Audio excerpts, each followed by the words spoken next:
Honda 1.5 Rita. We're going to do the fuel injector. First thing first, remove the battery.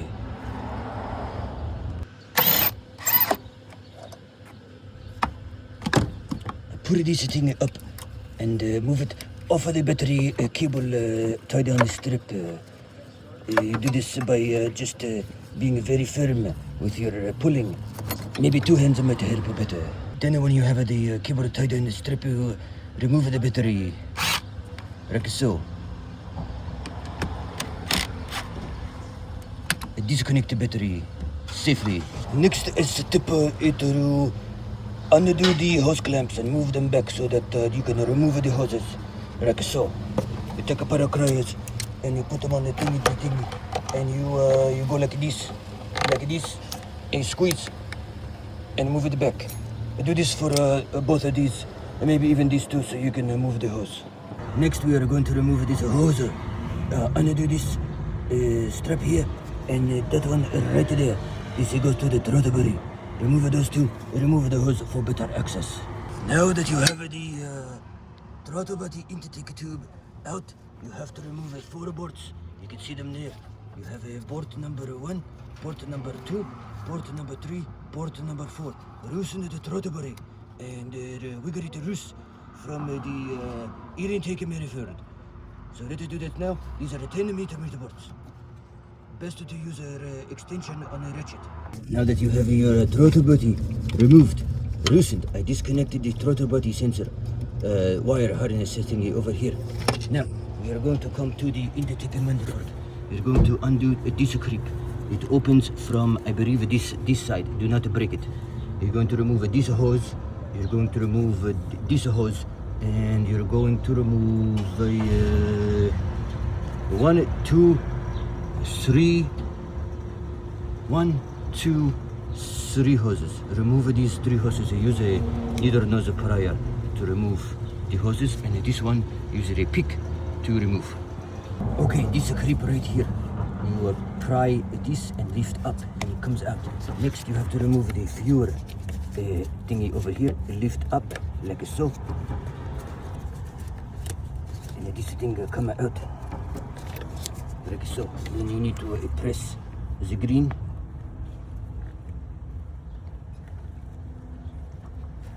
And pull it off. Press the green tabs and pull this off. Very good. Next step, disconnect this sensor over here. And this one right here. Okay, then you're going to unscrew this 10mm bolt over here to remove this bracket. And then you're going to remove this by pushing this out and pull this wire harness out. I also remove this one from over here, and then you're going to pull this hose out as well, and then a 12mm bolt there, and then you have 2 10mm bolt here. Remove this bracket. So remove this bracket, 12, 10, 10. Disconnect the sensors. Also remove this hose. This one over here before you remove the bracket. This hose have to come out. Set to the side.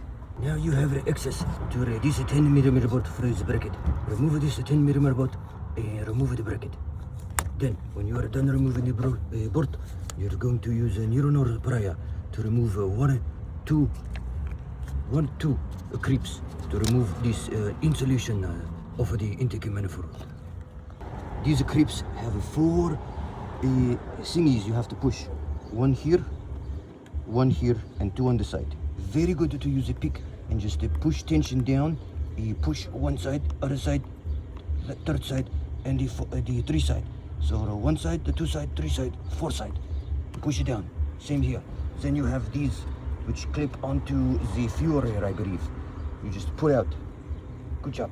Now you are ready to remove the intake manifold. Actually, I forgot to remove this. Remove this thingy. Once you have the bolts removed, you can then remove the air intake manifold, like so. Very carefully. Pour it up.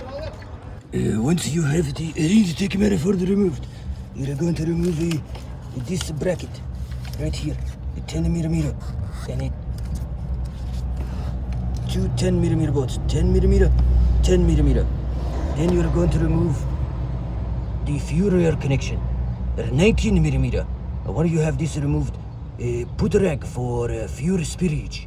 Then you have the Fuer injector bolts, or 10mm, and then you will pry on the Furer to pull this out.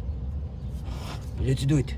Once you have your Fuer injector removed, Fuer injector here, right here, you are going to have your fuel injectors in your engine. You are going to depress the clip on the bottom and wiggle. You will hear a click when the clip is released, and then you remove. Now, if you are removing all 4 injectors, it's good to use a pair of narrow nose pliers and pull them out. And when you have them out, then you will install the new ones into the Furer and make sure that the clips are installed correctly. When you are assembling the fuel injector, make sure that the clips go in the right way. The fuel injector connector should face down towards the bottom of the engine. Make sure you do this right. Once you have the Furer back onto the vehicle, you make sure you connect your fuel supply line, tight it. If you connect your fuel injector, put on your bolts, put the bracket on, and just reinstall everything as you uninstalled it. Very good job. Excellent.